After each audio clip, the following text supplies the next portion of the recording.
bem-vindos de volta ao podcast Endomarketing Brasil, sejam bem-vindos. Sigam a gente nas redes sociais, @endomarketingbrasil, @pix.media. Não esquece de ativar o sininho no Spotify e no YouTube para receber as notificações de novos episódios. Toda quinta-feira a gente traz um novo episódio para vocês. Hoje o assunto do nosso podcast é tomada de decisão em gestão de pessoas com base em dados e também vamos falar de People Analytics. Para isso, estamos hoje aqui no estúdio com uma super especialista, Carolina Furmeister, psicóloga e empresária, 17 anos, cofundadora e CEO da Grow, que é uma empresa pioneira no Brasil em inovação tecnológica para gestão de pessoas. Carol, seja muito bem-vinda. Obrigada, Cris. É um prazer estar aqui com vocês, compartilhando um pouquinho de conhecimento do que é a minha rotina de trabalho, de estudo, de dia a dia. Então, feliz com esse bate-papo também. A gente é que agradece a tua presença aqui. Acho que vai ser um papo muito legal. Acho que é um papo bem importante para a gente falar, né? Se considerando aí uma gestão de pessoas cada vez mais estratégica. Uhum. Conta para nós um pouquinho, Carol, sobre a tua trajetória, sobre a atuação da Grow. Uhum. Maravilha. Bom, então, a Cris já me apresentou, né? Eu sou cofundadora da Grow, sou psicóloga de formação, sou especialista em competências comportamentais. A Grow é uma empresa que entrega ciência comportamental e resultado, né? A gente entrega assessments que mapeiam competências comportamentais e habilidades socioemocionais, as famosas soft skills. Então, essa é a nossa entrega para o mercado. A gente entrega mapeamento comportamental e o posterior desenvolvimento, para o posterior desenvolvimento, porque não existe desenvolvimento sem autoconhecimento. Então, a premissa de tudo, que é o que a gente entrega principalmente, é autoconhecimento para os profissionais através das soft skills. A partir disso, eles têm potencial para poder estar desenvolvendo aquilo que é um gap comportamental para eles e que vai ajudar muito a acelerar a performance ante aos desafios da carreira de cada um. Então, essa é a nossa entrega. A gente tem atuação em todo o Brasil, né? São tecnologias que trazem correlações com cargos, que trazem informações acerca de perfil comportamental e também de habilidades socioemocionais, que, na verdade, hoje um talento está muito mais atrelado às suas soft skills do que necessariamente às suas hard skills, que é o que compreende seu currículo, né? Pelo entendimento de que as formações hoje já são mais por consumo, mais por pílulas, são mais líquidas, elas se desatualizam muito rápido, né, com uma velocidade muito alta. Então, onde uma formação que eu fiz há 3 anos atrás, provavelmente já estou precisando fazer uma atualização dela, enfim. Então, por esse motivo, tanto que os gestores preferem muito mais formar tecnicamente do que em termos comportamentais.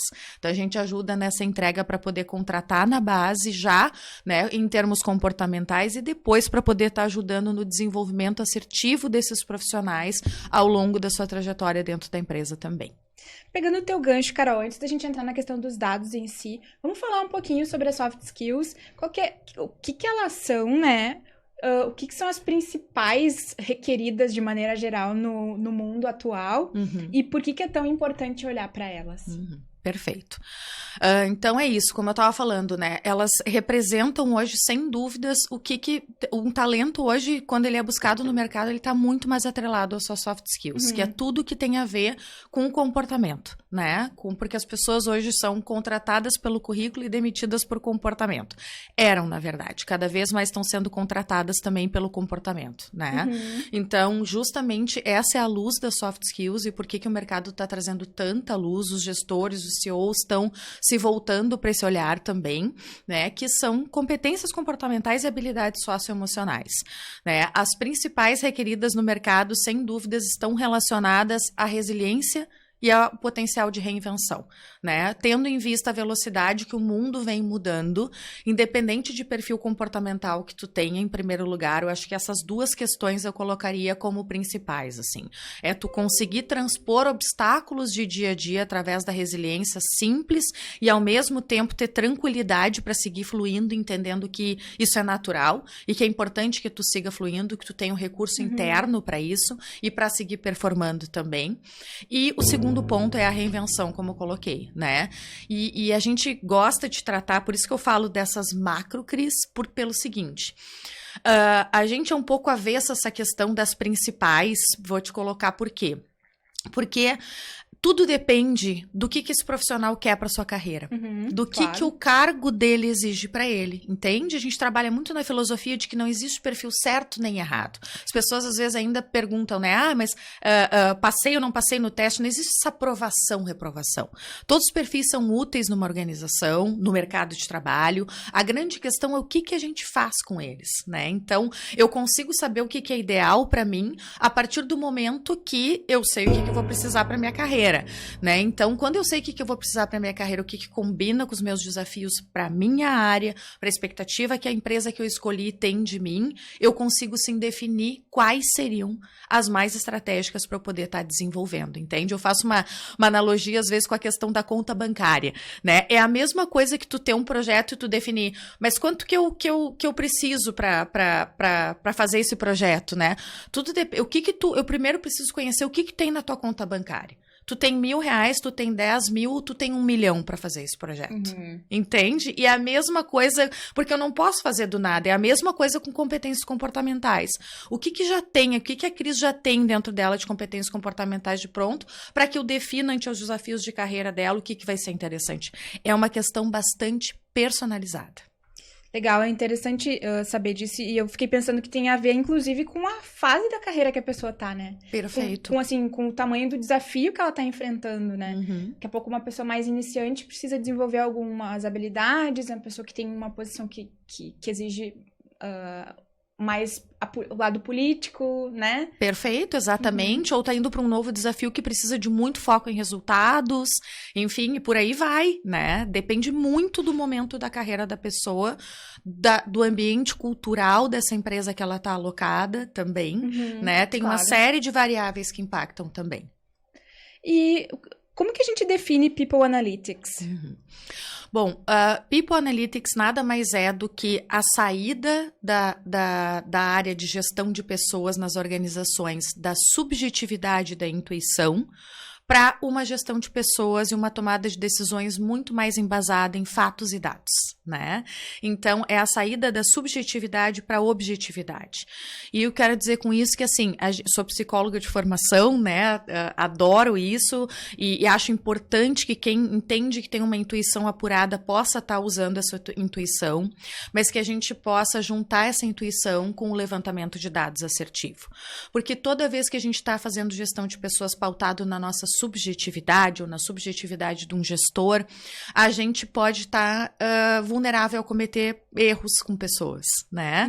Porque nós somos humanos e somos os mais racionais dos animais, mas ainda assim extremamente vulneráveis aos nossos nós emocionais, né? Onde a minha percepção de mundo tem a ver com o que eu vivi, as minhas emoções têm a ver com o que eu vivi, as tuas com o que tu viveu.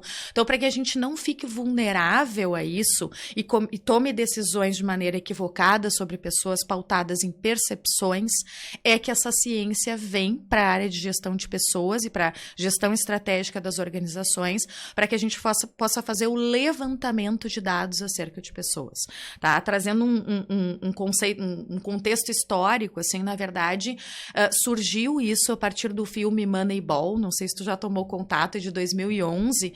Não. É um filme que trata, sinteticamente, assim, de um coach, um treinador de beisebol americano, uma história real, tá?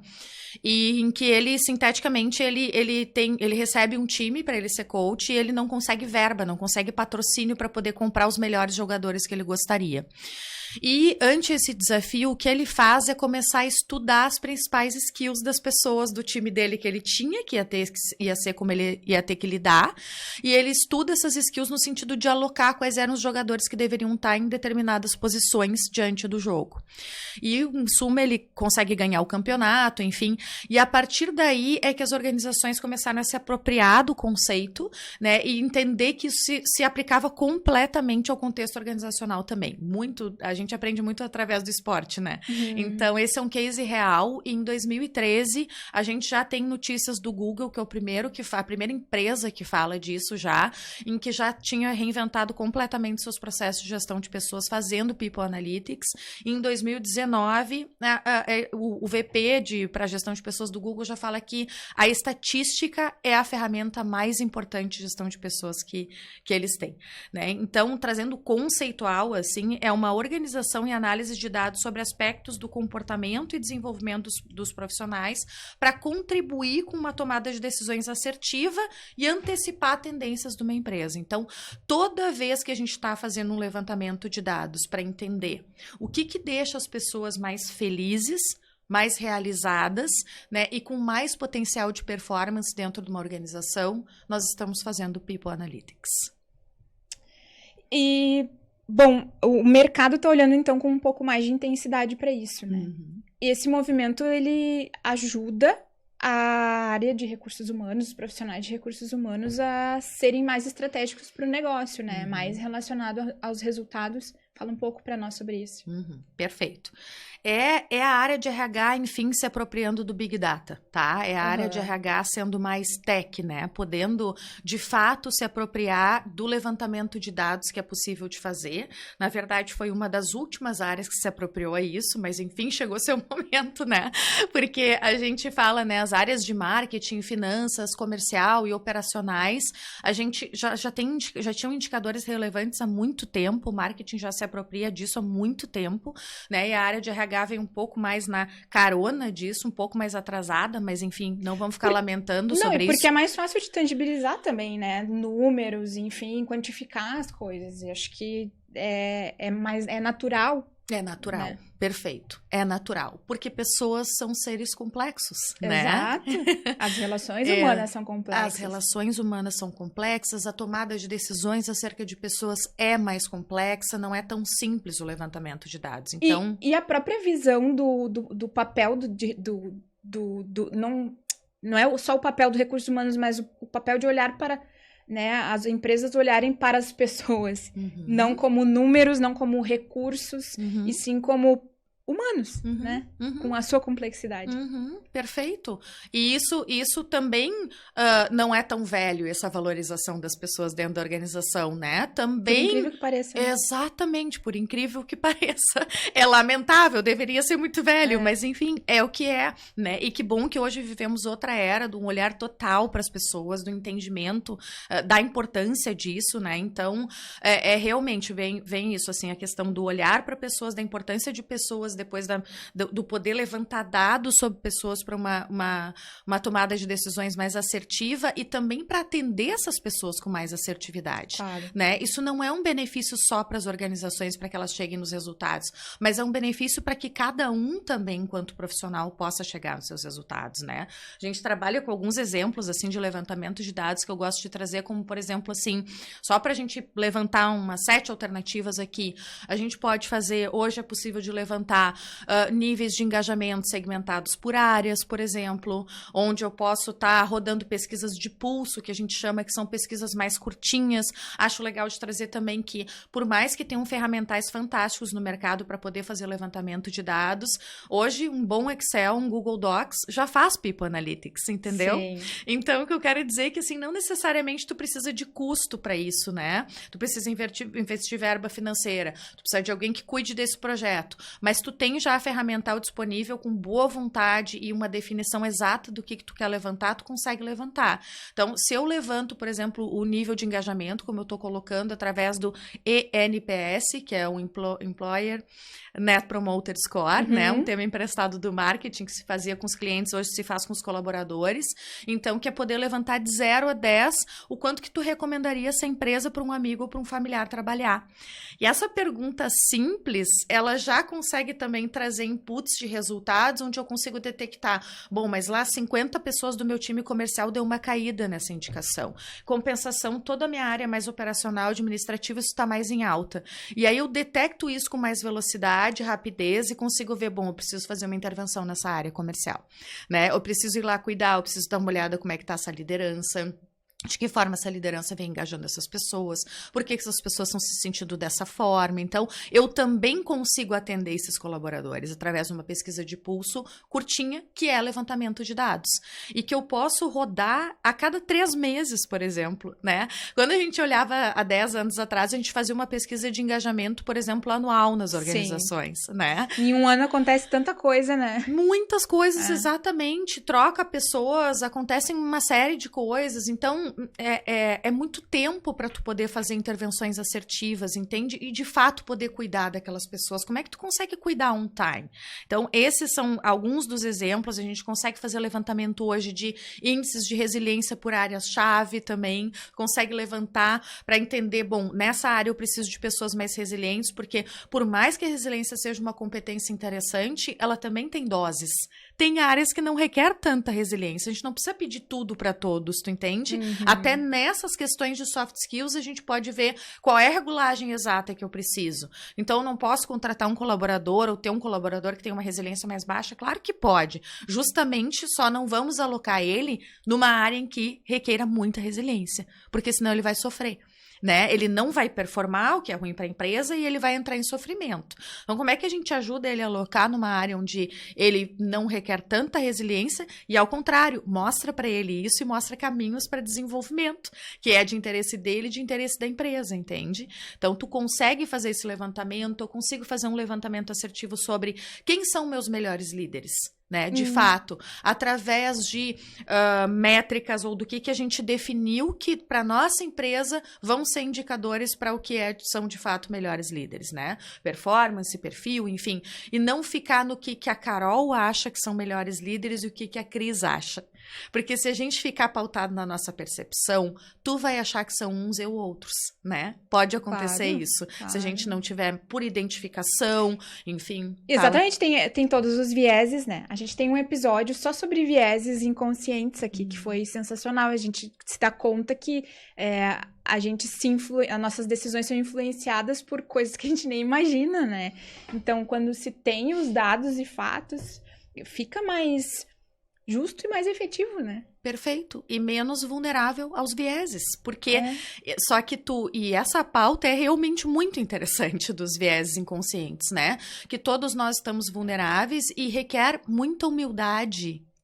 É tão interessante isso, né? Porque requer uma humildade dos gestores de entender que tu também é gente e tu também tem os teus vieses inconscientes, né? Então, primeiro a gente tem que se botar nessa vulnerabilidade para poder dar mais valor ainda do quanto que a gente precisa das métricas e dos dados, né? Porque diante dessa cadeira da humildade que sim, todos nós estamos vulneráveis aos nossos vieses inconscientes, por mais hard skills que tenhamos adquirido, tu pode ter uma excelente formação, a melhor que se tenha, mas tu tá, sim, vulnerável aos teus vieses inconscientes, eles estão presentes em todos nós, e é o levantamento de dados que nos blinda disso, né? Que nos ajuda a não ser injusto com pessoas. Perfeito. Sim. E me parece que leva a tomadas de decisões muito mais tranquilas, inclusive, né? Muito mais tranquilas, muito mais justas, onde todos os colaboradores sentem o processo como mais justo também, o que também gera engajamento da parte deles, porque não tem nada mais desconfortável que eles não entenderem exatamente o porquê que uma decisão foi tomada, né? Ou eles captarem que ela foi tomada em nome de um viés inconsciente, por exemplo, né? Então, sem dúvidas. E daí, outros indicadores, como, por exemplo, que a gente pode saber exatamente, além de indicadores de performance, que é algo mais que as empresas têm mais tangibilizado também, hoje a gente consegue mensurar, para tu ter uma ideia, quais times estão sobrecarregados ou que estão subaproveitados, que é uma métrica super interessante que eu posso tirar por times também, sabe? Quem tá se sentindo, quais times estão se sentindo mais estressados, né? Até com risco de problemas com estresse, e que eu possa fazer uma intervenção mais rápida nesses times, poder A pauta entender... do burnout tá super em alta, né? Perfeito, para poder fazer intervenções em burnout, né? Prevenção, agir preventivamente, por isso se eu faço esse levantamento de dados, consigo ver, opa, tá sinalizando estresse nesse time aqui, deixa eu ir dar uma olhada se é uma coisa pontual de momento, ou se eles não estão vendo luz no fim do túnel e a tendência é seguir assim. Eu digo mais isso porque, às vezes, é natural no trabalho a gente ter rotinas mais pegadas em alguns momentos, e a gente, enquanto indivíduo, consegue suportar se a gente entende que aquilo tem um fim. Né? Se eu sei que é essa semana, né? É até a gente fazer aquela entrega. Quando a gente tem essa consciência, a gente consegue suportar períodos de trabalho que são mais estressantes. Quando a gente não tem essa luz no fim do túnel, aí é que as lideranças ou a área de gestão de pessoas precisa fazer intervenções rápido, né? E em contrapartida também, times subaproveitados. Então, eu consigo ver quando as pessoas estão frustradas, se sentindo subaproveitadas. Às vezes pode ser por uma variável de uma liderança que é mais achatadora, que não está permitindo que as pessoas coloquem o seu potencial para fora, e a gente ajuda esse líder a poder permitir a performance das pessoas, né, delegar com mais facilidade, ou às vezes é realmente as pessoas não estão bem alocadas, ou é um momento da organização, mas eu consigo cuidar disso. E olha que dados sutis, né, e interessantes para tu poder, enfim, agir preventivamente, poder cuidar. Carol, ajuda a gente a tangibilizar, dá algum exemplo de como que se chega nesses dados, né? Tipo, tu falaste do ENPS periodicamente, mas que outro tipo de pergunta que é feita? Como que se chega nesses dados? Tá. Por exemplo, assim, tem alguns dados como esses mais concretos e objetivos, e até o ENPS, ou questões de engajamento, que tu pode criar e formular perguntas e rodar através de um Google Docs. Tá? Esses outros exemplos que eu tô... Ou até, assim, até feedbacks, tá? É possível de tu criar sobre lideranças para que as pessoas, a equipe possa avaliar a sua liderança, por exemplo. Tu pode criar 3 perguntas específicas sobre lideranças e rodar em cada time para tu ter um levantamento. Abertas daí? Abertas. Ou tu pode criar métricas de 5 alternativas, né? De mal avaliado até melhor avaliado, com um pouquinho mais aberto para que a gente possa, além de olhar, entregar para esse líder, né? Porque a gente tem que trazer essa informação para ele para que ele possa se desenvolver. Então, pode ter fechadinho e aberta, mas é interessante ser curta, as pessoas estão com cada vez menos paciência de poder, né, de responder questionários longos, então não, mas curtinhas, assim, e até porque esse é o interessante, a gente entender que rodando um pulso rápido, a gente tem inputs muito interessantes e valiosos, e que já nos endereçam projetos de intervenção. Então, essa questão de feedback de liderança são questões concretas. E quando a gente vai para esses outros exemplos que eu estou trazendo, como, por exemplo, índices de resiliência, ou até esse de times sobrecarregados ou subaproveitados, a gente precisa de ferramentas que têm validação científica e que trazem esses indicadores. É mais porque essas ferramentas, elas têm uma correlação de dados mais robusta por trás, né? Tem mais tecnologia, tem mais estudo, tem mais ciência. Então, tem algumas informações que já são valiosas, que tu consegue rodar, né, com pesquisas de pulso criadas pelo próprio RH ou pelas lideranças, por exemplo, né? Que dá para rodar assim e tu simplesmente implementar como política que tu vai estar rodando a cada período, tá? E aí tu define a periodicidade, só com uma ressalva, um alerta, assim. Tudo que vocês forem ler e estudar sobre riscos de aplicar People Analytics vai estar trazendo que o maior risco é tu fazer o levantamento de dados e não fazer nada com aquilo. Né? Não sei se tu já ouviu falar, ou já viveu. A gente fala em alguns momentos aqui sobre a questão de pesquisa com foco em comunicação interna e endomarketing, e nós sempre trazemos esse alerta, assim, né? A gente tem que ter um plano de ação, uma devolutiva, né? Perfeito, um endereçamento para isso, né?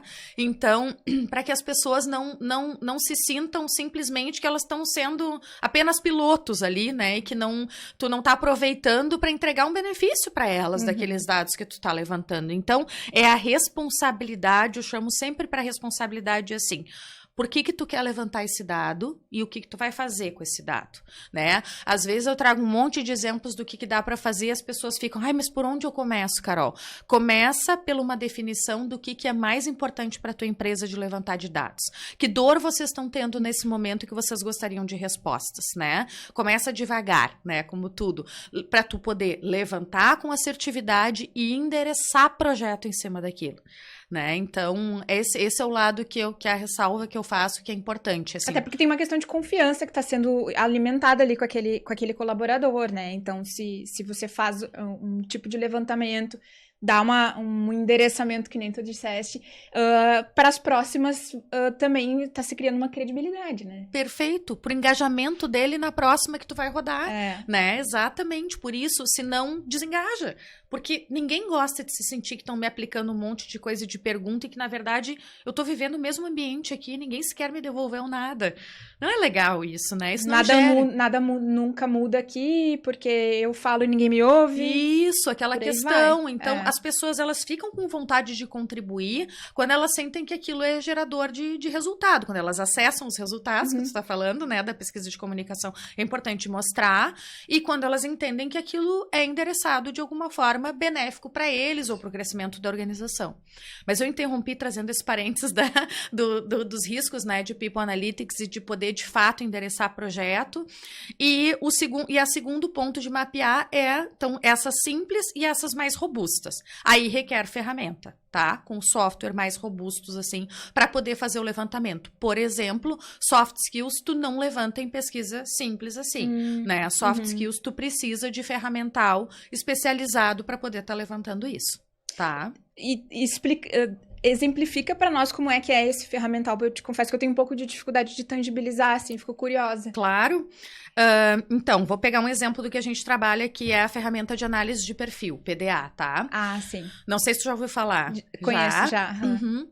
Então, o que ele traz? Tu faz um mapeamento que é simples, né? Hoje tu faz um preenchimento online que tu leva em média de 10 a 20 minutos para preencher, onde tu coloca inputs ali, é importante ser o mais espontâneo possível no preenchimento, relembrando aquilo que eu já falei, não tem perfil certo nem errado, as pessoas ficam pensando em acertar a resposta. O maior acerto que tu pode fazer é ser espontâneo e falar de ti mesmo com naturalidade, né? Então, preencher com naturalidade. E ele vai gerar, através do software, um perfil comportamental com 90% de assertividade, tá? Ele é uma ciência. Por isso que a gente fala que entrega ciência também, porque são dados comprovados cientificamente sobre a funcionalidade da ferramenta. Então, tu vai gerar um relatório sobre o teu perfil comportamental, sobre as tuas principais competências comportamentais. Tu vai acessar esse relatório, que tem 20 e poucas páginas, falando sobre o teu perfil comportamental, que vai estar indicando ali se o teu estilo comportamental é um estilo mais focado em resultados, mais comunicativo, né? Mais dinâmico, ou se não, se é mais estável, mais organizador, ou se é mais orientado a normas, ou se é mais independente, para que tu possa te alocar de maneira mais assertiva, ou tá te habilitando para vagas, projetos, oportunidades que combinem mais com o teu perfil, né? E na prática, as empresas, elas contratam a ferramenta para fazer esse mapeamento inicialmente, que é um mapeamento, né, que acontece de maneira simples, como eu estou colocando para vocês, em média de 20 minutos, e tu cria expectativa de cargo, e aí eu correlaciono, por exemplo, a expectativa do cargo da Cris com o perfil dela, e ele vai me trazer em termos percentuais o quanto que tu tem de adesão à expectativa do teu cargo. Então vai me trazer que a Cris tem 75% de correlação com o cargo dela, tá? E aí eu consigo te devolver, ó, Cris, aqui tá o teu perfil comportamental, tu vai ter validado, enfim, ok, a gente vai trocar sobre isso, e eu vou te mostrar por que o teu cargo tem essa expectativa. Então eu posso, por exemplo, né, vamos supor que a gente desenhou um cargo que requer essa questão de foco em resultados bastante, tá? Ou de assertividade, de um posicionamento mais assertivo. E aí eu vou te colocar, tu entende por que isso é importante para tua posição? Entendo, posso te dar feedback on time sobre isso? Né? Os líderes trabalham com isso, né? Pode, tranquilo, fica autorizado. Aquela relação fica permitida eu poder intervir nos 25% que tu não entrega. Primeiro lugar, que uma correlação de 75% é uma correlação bem alta, tá? A gente costuma ter expectativa, não é mundo de Alice, né? Expectativa de 90% a 100%. Não. Se a gente tem uma correlação de 70%, as chances desse profissional performar bem na posição, já são bem altas, porque tá me dizendo que ele tem as principais competências para a função, né? O que eu não posso é botar uma pessoa que tem 20% de correlação, né? Então, a partir de 60%, 70% já é uma boa correlação. Então, eu tenho esses dados através de em termos percentuais para ter essa tomada de decisões, para conscientizar a pessoa e para desenvolver ela. E um exemplo bem simples e prático, por exemplo, se eu te deixei consciente disso, eu vou te mostrar o que tu entrega, por que a gente te escolheu, né? Por exemplo, para essa oportunidade, que é em nome desses 75%, e esses 25% é que eu gostaria que tu fosse mais assertiva, te posicionasse mais, enfim. Eu saio de uma reunião ali que eu acabei de viver contigo, por exemplo, com toda uma diretoria, e eu posso te perguntar, né, Cris, eu sei que tu não concorda com o que estava sendo falado, por que tu não te posicionou, por exemplo? né? E aí tu, pois é, fiquei constrangido. Pois é, esse é justamente o ponto que eu te coloquei que seria importante tu desenvolver. E aí tu consegue te dar conta e eu consigo te deixar claramente. Então, na próxima vez, faz o exercício de colocar a tua posição, né? Eu quero que tu ocupe esse espaço. Eu quero que tu possa te colocar. Eu te contratei para isso também. Eu acredito nesse potencial. Que tal na próxima reunião a gente fazer esse treino? Tu entende que, às vezes, as pessoas, elas passam mais de ano sem saber a exata expectativa que se tem delas naquela posição, né? Anos, às vezes. Anos, né? Exatamente. Tu vai para dado de realidade prática, às vezes anos sem uma comunicação clara, principalmente em termos comportamentais, como esse exemplo que eu tô trazendo, sem saber o quanto que é muito mais conecta mais com o potencial de performance, eu consigo te deixar claro, ó, é isso aqui, tu entendeu? É isso aqui, nós acabamos de viver isso na prática. Então, na próxima, tu já pratica, entendeu? Tu já consegue fazer essa intervenção. E eu já te ajudo a performar mais na tua posição, né? E isso costuma acontecer já no contrato de experiência, por exemplo, né? Então, fica muito claro, essa pessoa, ela tem a luz em relação ao que ela precisa desenvolver com muito mais clareza, entende? Porque às vezes eu acompanho bastante a timeline ali do LinkedIn, vejo alguns relatos e vi desligamentos ao final do contrato de experiência e tudo mais, e eu fico pensando o quanto esses gestores, né, o quanto essa empresa chegou a dar essa clareza para a pessoa, né, o quanto ela teve a oportunidade de entender o que estava faltando ali para se desenvolver, né. E é interessante saber que existem ferramentas que ajudam a fazer isso de uma maneira mais objetiva, né, mais embasada. Perfeito, exatamente. Por que não usá-las? Por que não usá-las, né? E também fiquei refletindo aqui, Carol, que ao contrário do que pode parecer inicialmente, né, se valer de dados para tomada de decisão em gestão de pessoas, ela torna as empresas as decisões mais humanas, né? E não menos. Fala um pouco sobre isso. Muito mais humanas, né? A gente coloca que as pessoas ainda têm receio, né? Sobre, vamos começar pelo macro, sobre, mas a inteligência artificial invadindo a área de pessoas, né? E que riscos que tem isso, a questão da substituição dos postos de trabalho, falando no contexto mais macro, né?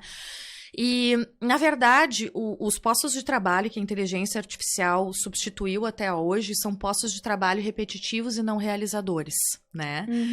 E a gente, pelo menos até então, e a gente tem o entendimento de que o ser humano é digno de muito mais do que isso, porque isso é subutilizar a capacidade cerebral de cada um de nós, entende?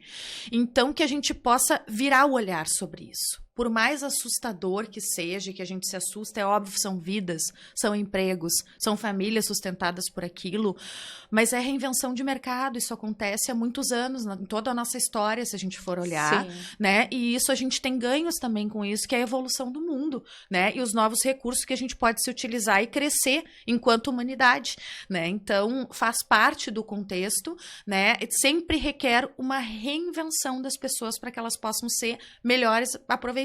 Por isso que a questão da reinvenção é uma das skills que eu te coloquei, que no macro, além da resiliência, ela é muito importante. Porque a gente tem que ter consciência que isso não vai parar de acontecer. Existem algumas áreas em que, bom, um trabalho simplesmente para de existir, essas pessoas precisam se reinventar de uma hora para outra, né? Que é mais drástico. Mas novas oportunidades estão surgindo ao mesmo tempo, se essas pessoas estiverem atentas, né? Óbvio que existe um tempinho de reinvenção, então existem essas mudanças mais bruscas e existem as mudanças mais sutis, como acontece, por exemplo, no meu trabalho e no teu. A gente tá sempre tendo que se reinventar. Todos os dias. Exatamente. Todos os dias tu tem que estar te atualizando, pensando se tu tá realmente, né, agindo de acordo com como o mundo tá funcionando hoje, estando de olho ali no futuro, em alguma medida mudando o tempo inteiro, a gente tá provocado para isso. E faz parte, é assim que é. Mas o que a gente brinca é que não adianta, né? Robôs não têm soft skills. Então, o importante não é o levantamento de dados que a gente faz, por exemplo, afunilando para o micro de People Analytics, né, para projetos nesse sentido. Não é o volume de dados que a gente levanta, é o que a gente faz com esses dados, né, linkando com o que a gente estava falando. O mais importante é o que a gente faz com esses dados, como é que a gente transforma esses dados. Então, o que a inteligência artificial nos entrega é o levantamento dos dados. O que eu faço? Ela não me diz o que eu faço com esse levantamento de dados, né? O que eu faço com esse levantamento de dados, o potencial transformador desses dados em projetos que combinem com a cultura da nossa organização, falem a favor da estratégia da nossa organização, né? Vão atender melhor esses perfis comportamentais, é esse gestor que precisa pensar. Né? É ele que precisa saber como conduzir, saber como estruturar um projeto muito legal, anual, por exemplo, que faça uma intervenção nesse levantamento de dados que eu fiz. Então, vai precisar, a condição humana, ela se faz ainda mais presente. É isso que eu acho mais interessante tratar. Dessa conexão, o quanto que esse levantamento de dados e o potencial humano de algo que é único do ser humano, que são as nossas habilidades comportamentais e socioemocionais e a nossa inteligência, é isso que vai fazer total a diferença do uso de dados. É a gente mudar o olhar e entender que os dados, eles são só um ferramental, né? Sim. Eles são um baita ferramental e é muito importante. Eles sozinhos não vão resolver nada, né? Perfeito. Esse é o ponto. Que eles sozinhos não vão resolver nada. Requer um indivíduo, um grupo de pessoas, né? A soma de pessoas pensando em cima desses dados para projetos assertivos. E justamente, né? Tu perguntou sobre a questão do que isso se conecta com o humano, muito, porque o quão humano é o poder cuidar de forma personalizada para as equipes. Cuidar de humanos, né? Cuidar de humanos, de fato. É usar os dados para cuidar de humanos. O quão humano é eu ter interesse de fazer o levantamento, de poder entender qual equipe está estressada. Para eu poder fazer intervenção em termos de saúde mental mais rápido, né? De desafogar de trabalho, se for o caso, fazer intervenção ali. O quão humano é eu cuidar de pessoas que estão se sentindo frustradas e que eu preciso ajudar elas a, né, conectarem-se com o seu potencial realizador de performance. O quão humano é, vamos para o simples, né? Eu alocar uma pessoa de acordo com as suas competências comportamentais. Com quem ela é, de fato. Brincando um pouquinho com a pauta da diversidade, porque perfil e diversidade é muito parecido nesse ponto, né? No sentido de que, assim, a permissão sobre que cada um seja quem quer ser, independente de qualquer escolha que cada um tem o direito de fazer e querer ser, ela é totalmente, ela conecta muito com o potencial de performance das pessoas. Então, quanto mais a gente puder permitir que as pessoas sejam quem elas são e quem elas querem ser, desde que isso combine, obviamente, com a posição que ela está escolhendo também, né? Mas ao mesmo tempo que ela também tem o direito de entender que ali não tem um lugar para ela, ou que ela deve olhar para fora, enfim, né? Perfeito, exatamente. Vai tomar sol na praia, às vezes a gente brinca, né? Porque às vezes a gente fica batalhando por uma questão ali, batendo cabeça. Não é mais aqui que tu é feliz e tá tudo bem. Não tem problema, né? Se tu for ao mundo, tu vai ver que vai ter outras oportunidades que vão te fazer muito mais feliz. E é isso que tu é digno, né? Encontra o teu espaço. Seja agente também de saída onde não tá te entregando felicidade, um potencial realizador. Então, é isso, assim, eu acho que o levantamento de dados conectando com essa questão humana esses exemplos que eu tô te dando, a alocação adequada, porque os índices de felicidade no trabalho, eles estão totalmente relacionados ao potencial realizador de cada um de nós. Então, a felicidade no trabalho não é uma questão efêmera, né? Ou vindo de um fator externo, de uma palestra motivacional, alguma coisa assim, né? Isso é pontual, não é? O que nos conecta com a nossa felicidade no trabalho, sem a utopia de ser feliz todos os dias, ou enfim, aquela coisa, né? Ou tá no ápice da felicidade todos os dias, enfim. Mas, enfim, num geral, estar feliz, estar realizado, estar leve, tá muito relacionado a gente sentir que o nosso trabalho faz sentido, que eu consigo entregar resultado no que eu faço, entendeu? Que eu me sinto entregando aquilo que essa organização espera de mim, ou que o mercado espera de mim, enfim. Então, ou que eu acho que eu quero deixar para o mundo, né? Ou que eu acho que eu quero deixar para o mundo, perfeito? O que eu defini que eu quero deixar como legado. O que cada um definiu que quer deixar como legado, né? Perfeito. Então, quando o ser humano se sente entregando isto, ele está conectado com felicidade no trabalho, né? E pensando que os dados, eles trazem insumos para que isso aconteça, isso é muito humano. Porque não tem nada mais humano que a felicidade, né? Claro. Então, se a gente pensar lá na ponta, no final de tudo, é conectar com performance, que é totalmente conectado com felicidade, né? Com a performance de acordo com o que cada um quer também, né? Porque ela precisa combinar com a expectativa da empresa. Enfim. Sim, claro, aí tem uma questão de avaliar se tá no lugar certo, né? Novamente falando. Perfeito. Do tomar sol na sua praia. Exatamente, tomar sol na sua praia, porque às vezes, por isso que eu gosto de deixar claro, assim, né, tá conectado, porque às vezes a empresa tá com a expectativa de uma performance, essa pessoa até consegue entregar essa performance, mas ela tá sofrendo, ela tá infeliz, isso acontece também, né? Acho que acontece bastante até. Acho que acontece bastante até, mais do que a gente imaginaria, né? E a minha provocação para quem tá nos escutando é que, assim, se isso tá acontecendo contigo, age tu, sai desse lugar, né? Entenda que ainda bem a gente tá vivendo, na minha visão, muito devagar, mas vou olhar para que isso tá acontecendo, uma revolução no mercado nesse sentido. E as empresas que entregarem ambientes doentes, elas não vão mais sobreviver. Não haverá mais sobrevivência para elas no longo prazo, vamos tratar assim. No médio ainda existirá, mas no longo prazo é meio hipótese que não vai mais acontecer. Porque as pessoas não vão mais escolher. Só que cada indivíduo precisa começar com essa revolução, né? E de ser agente de si mesmo. Não adianta tu ficar reclamando ou tu tá entendendo que não tá legal esse trabalho para ti, se tu segue topando ele todos os dias. Porque se tu segue topando... Se não te atualiza... Perfeito. Se não alimenta o teu networking. Perfeito. Aí tu fica refém. Claro.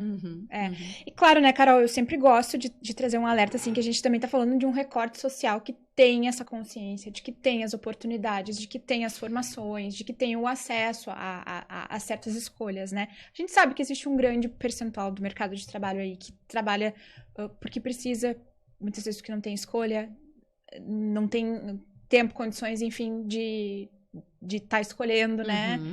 Só para fazer um complemento, assim. Não, perfeito, sem dúvidas. E que para essas pessoas é mais difícil, naturalmente, né? É mais difícil. Todo o processo é mais difícil. Todo o processo é mais difícil. Ainda assim, ele é possível. Sim. Quem sabe ser feito na paralela, né? Que ele é sem dúvida, a gente tem que lidar com dados de realidade mais difícil, mas ele é possível. Inclusive, é possível que as empresas olhem para esse tipo de público também, né? Exatamente. E deem oportunidades. Aí entra até a questão da própria diversidade, mas que entenda como oportunizar, como despertar, de repente, nessas pessoas algum desejo de evoluir, né? Exatamente, por isso que eu estava provocando, porque conecta com o desejo de evoluir, que também é digno dessas pessoas. Por mais difícil que seja para elas, né? Então, vamos tratar da responsabilidade das empresas para cuidarem disso também, né? Que eu acho que tem um papel social bastante importante. E de cada um também, mesmo nessas ocupações, porque as pessoas, elas podem, relembrando, estando numa posição e garantindo aquele salário, estarem fazendo buscas de outras alternativas na paralela, sondando, que não estou dizendo que é fácil, né? É desafiador, mas é possível, é isso. Vamos mencionar agora a questão do C-Level, na questão da gestão comportamental, né? Eu acho que cada vez mais em grandes empresas ou empresas que estão se conscientizando disso, as pautas de pessoas têm subido para níveis mais altos de discussão, né? Como é que tu vês isso? Tem. Ainda bem. Até que, enfim, também estamos chegando nessa era. Mas ainda assim, a gente ainda trabalha, enquanto Grow, numa conscientização muito grande do C-Level, assim, para que ele tenha um entendimento da importância de pessoas. Mas acho que o mercado, o que a gente lê por aí muito, já fala bastante disso, né? Da importância do C-Level poder estar tendo esse olhar, a pauta para pessoas, né? Vamos começar pelo aquela frase do Simon Sinek, do Golden Circle, que ele fala 100% dos clientes são pessoas, 100% dos colaboradores são pessoas. Então, se você não entende de pessoas, você não entende de negócios, né? Que eu acho fantástico. E essa é a arrancada do que eu te digo sobre a importância, né? Do C-Level ter consciência sobre pessoas. Então, é porque negócios são pessoas. E o quanto que entender sobre pessoas passa pela gestão comportamental também. desde a gestão comportamental do próprio C-Level, né? Porque este líder também precisa administrar. E aí entra a humildade que a gente falou. Aí entra a humildade que a gente falou, exatamente, que é super importante. E que eles precisam ter cada vez mais consciência, eles, não é eles, é eu também, é todos nós, né? Não tá fora da gente, tá dentro da gente também, mas falando de mercado, né? Então, ter a consciência de que eu preciso, enquanto líder, fazer a minha gestão comportamental também. Eu também posso estar tendo atitudes contraprodutivas em relação à minha equipe. Essa reflexão constante, ela é super importante, né? 86% das pessoas se demitem a gente tem dados, né, da Michael Page, se demitem do seu líder e não da organização. Então, isso para mim traz uma consciência muito grande sobre a importância do cuidado com as lideranças ou das próprias lideranças assumirem essa responsabilidade, né? E dormir toda noite, botar a cabeça no travesseiro. Quem será da minha equipe que está pensando em se demitir de mim? E não da empresa, né? Sim. Porque isso faz tu pensar nas tuas atitudes, nos teus comportamentos, se tu tá tendo atitudes produtivas, motivadoras, que conectem as pessoas com seu potencial realizador, ou se tu tá achatando pessoas, se tu tá tendo atitudes contraprodutivas para tu intervir rapidamente.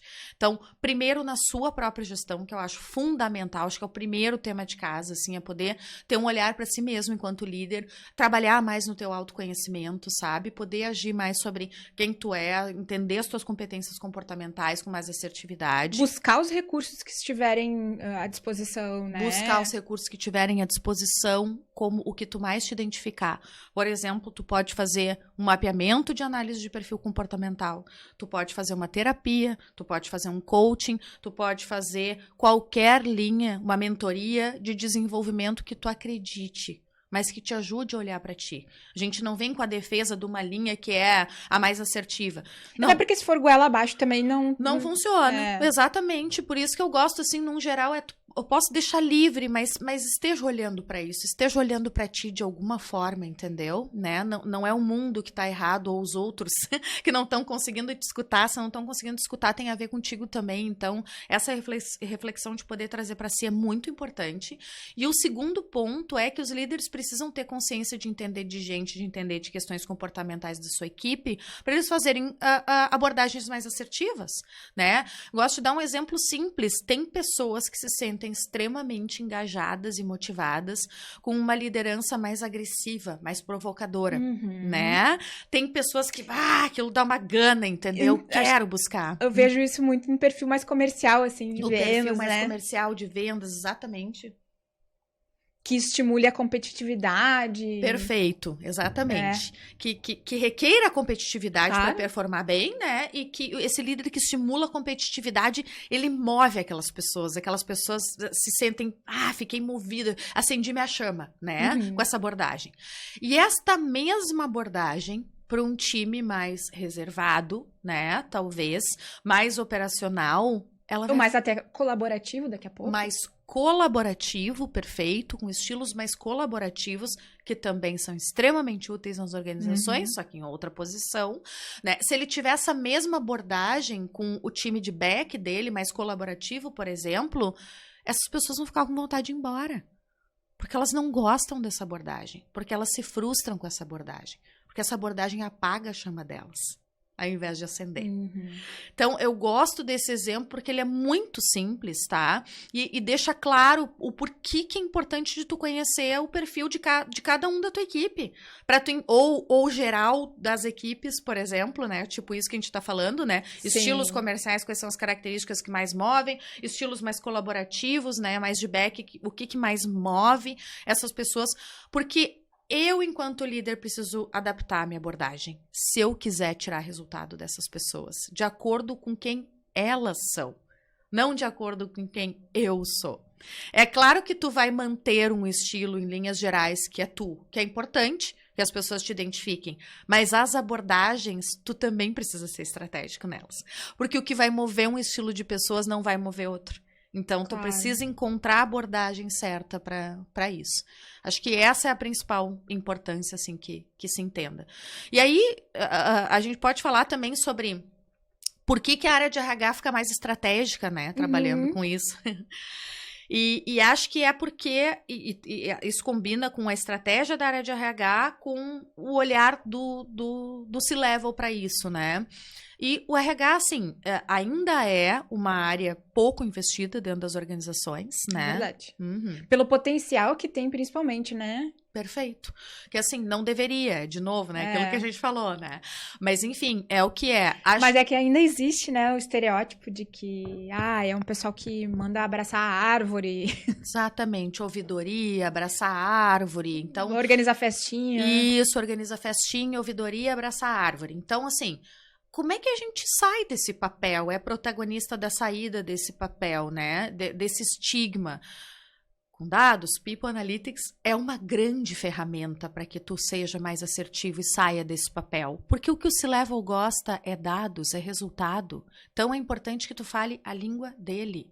E o mais incrível de tudo é que tu pode falar a língua dele entregando realização para as pessoas ao mesmo tempo, né? Sim. Tu vai estar cuidando de pessoas. Até porque entregar a realização consequentemente entrega mais resultados, né? Perfeito, exatamente, porque às vezes as pessoas atrelam, mas abraçar a árvore é cuidar de... Tudo bem, mas tu precisa linkar essas duas coisas, tu não vai estar deixando de cuidar de pessoas com levantamento de dados, é isso que é o mais incrível, e tu vai estar combinando com o que essa organização precisa, né? O CEO, ele não está pedindo por resultados por nada, é porque é a sustentabilidade do negócio, e é importante todos os colaboradores terem consciência sobre isso, né? A partir do momento que se escolhe aquela empresa. Então, a ida para dados torna esse RH muito mais estratégico e ele consegue se sentar na cadeira do lado do CEO como um parceiro estratégico, se ele traz mais dados, né?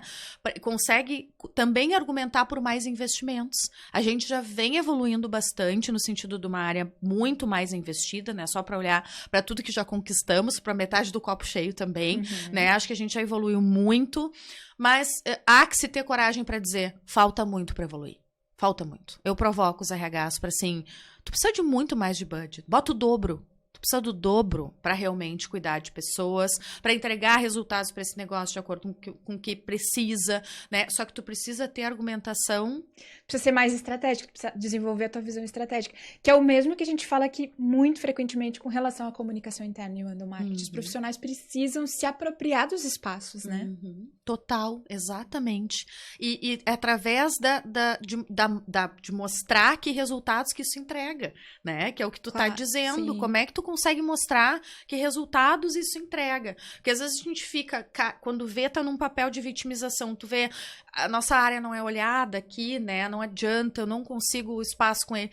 Mas volta para ti, o que tá faltando tu argumentar, que tu ainda não argumentou de diferente, que tu possa conseguir mais resultado, mais budget, mais verba, mais projeto, né? O que tu ainda não argumentou, né? Trazendo para a responsabilidade de cada um.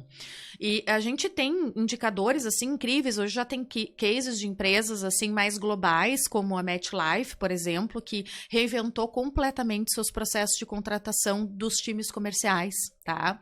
Fizeram uma análise, fizeram uma substituição do estilo de contratação de hard skill por soft skill. Eles fizeram uma pesquisa que trouxe o quanto que o otimismo é fundamental para a área comercial. Que legal. Muito interessante. E que pessoas mais otimistas conseguiam performar melhor, profissionais de vendas, tá? Até tem um videozinho que eu indico que é do jeito Harvard de ser feliz, do Sean Achor, que é interessante de poder olhar. Videozinho simples de YouTube, mas que a gente mostra às vezes, é um pedacinho desse vídeo que conta esse case, tá? Mas é bem interessante, explica melhor. Para se o pessoal quiser olhar. Depois a gente coloca o link na descrição. Boa. E o que aconteceu foi que, a partir do momento que eles reinventaram esse processo e pararam de contratar por hard skill e sim pelo otimismo, os times comerciais, né? E o otimismo às vezes parece balela, né? Otimismo. Não, é tu te sentir confiante ante anãos, ante adversidades, é tu seguir confiante que o próximo será um sim, né? Porque isso muda toda a tua postura, a tua atitude interna diante do próximo cliente. Por isso que é interessante, não é nada balela, é fundamental, né? Tem a ver com persistência, né? Que é bem importante nesses processos. Também tem a ver com persistência, tá? E eles reinventaram e fizeram métricas daí, e ao final do segundo ano que eles fizeram essa remodelação, no formato de contratação deles, tiveram um aumento de 57% a mais de vendas. E a partir daí, quando tu mostra isso pro C-Level, acabou. Sim. Entendeu? Ele, contra fatos e dados não há argumentos, né? Acabou, ele não vai seguir dizendo, não, quero que vocês voltem a contratar por hard skill. Não vai, né? E a gente tem também um case, um indicador da Best Buy, de eletrônicos americanos, né? Que eles, quando eles tiveram uma ampliação, existem pontuações de índices de engajamento, tá? Para as pesquisas de engajamento. Quando eles tiveram um aumento de 0,1% no percentual de engajamento deles, das lojas, eles têm um aumento de $100 mil a mais por loja em vendas. Então, eles fizeram estudos e métricas a partir disso. E quando tu consegue mostrar isso para um C-level, né, que ele vê por números e, de novo, trazendo o paralelo das pessoas, as pessoas também estão felizes com esse resultado. Elas também estão felizes de estarem mais engajadas. É bom para o negócio e é bom para as pessoas. O que eu quero dizer é a consciência sobre que trazer esses indicadores para um C-level, poxa, mostra isso para um C-level, ele vai dizer, nunca mais para de fazer essa pesquisa de engajamento, eu quero ela, né? Eu quero rápido, eu quero que a gente meça com, né, menor periodicidade, que a gente possa estar olhando, porque se eu detectar das minhas 50 lojas que 10 caíram, eu quero intervir nessas 10 rapidamente. Eu quero saber quais são elas e quero intervir rapidamente para ajudar a trazer o engajamento de volta, porque eu já sei que isso reverte em resultado para o negócio, né? E para as pessoas também. Enfim. Que muito interessante, Carol. E o que tu diria que são as principais tendências em People Analytics, né? O que a gente vê aí de evolução para o futuro?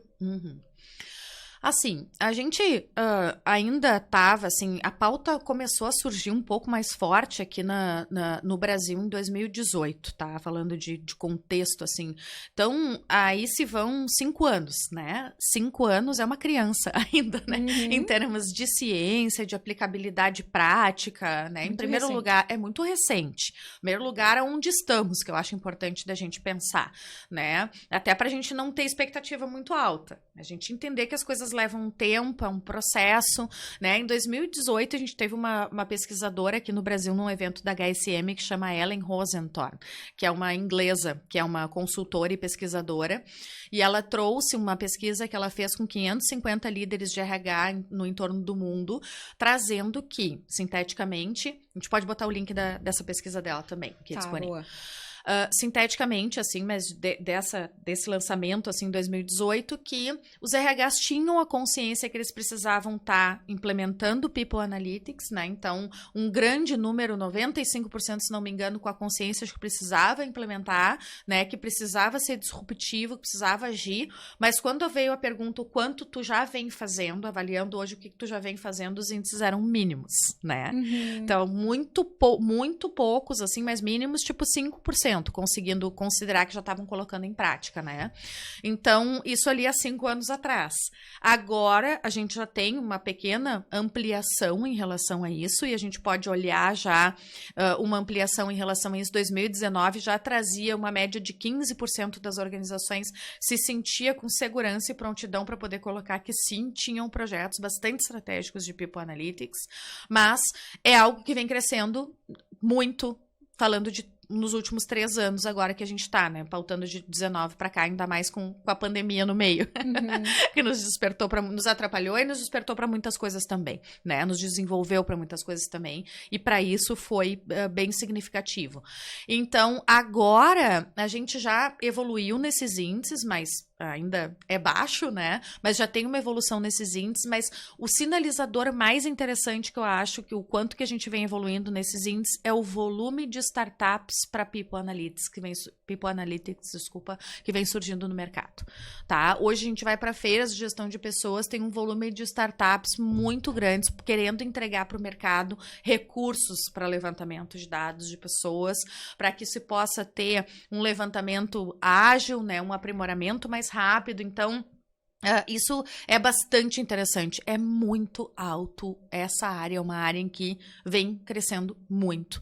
E aí, tudo que tu possa imaginar de levantamento de dados, desde dados mais sistemas com dados mais concretos, até dados esses de questões mais de soft skills, enfim, vem crescendo demais para poder fazer, até questão de benefícios, né, aprimorando muito também do cuidado com pessoas, né. Sabe que a gente teve no Conar agora em 2022, estive presencialmente lá, e na feira era só isso que tinha praticamente. Viu? Os benefícios muitos, mas também muita coisa de dados.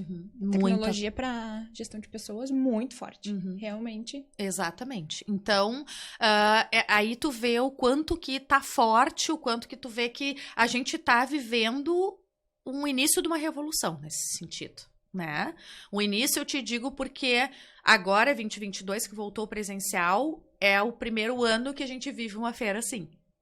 Entende? Em que tu chega e pensa, meu Deus, quanta nova empresa querendo entregar para o mercado essa mensuração de dados, esse levantamento de dados assertivo através de sistemas sérios, né? Enfim, e se isso está surgindo é porque tem demanda de mercado, é porque há uma consciência muito grande e porque a comprovação de resultados é clara, né? Quem ainda não despertou para isso vai precisar despertar em seguida, né? Então, acho que esse é o principal indicador que eu colocaria que nos mostra o quanto que isso é tendência.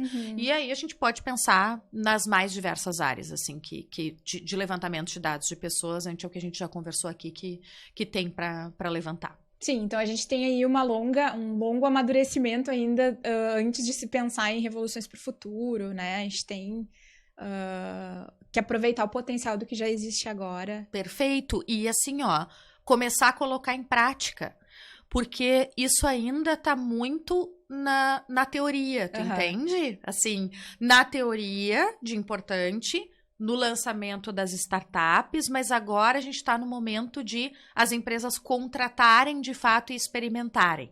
Porque não adianta, é também uma ciência que requer ajustes, né? Claro. Como muitas, né? Não, e como acho que quase todas da tecnologia, Quase né? todas da tecnologia, exatamente. Ainda mais envolvendo pessoas. É da natureza da tecnologia, né? É da natureza da tecnologia, exatamente, tá?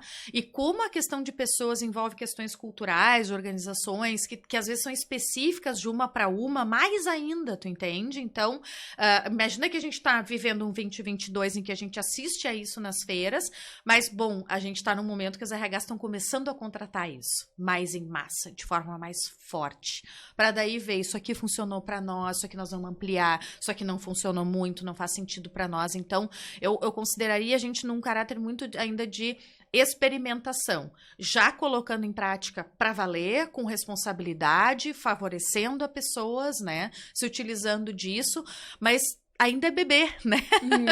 Ainda tem que aprender, a gente tem que saber que está em fase de aprendizagem ainda sobre isso. Então, é isso. Por isso fica difícil de pensar tanto em algo de futuro muito disruptivo do que isso. Porque isso já é disruptivo que a gente vem vivendo, né, em relação ao que se tinha. Sim, ainda tem o processo de revolucionar muita coisa ainda, né? Exatamente.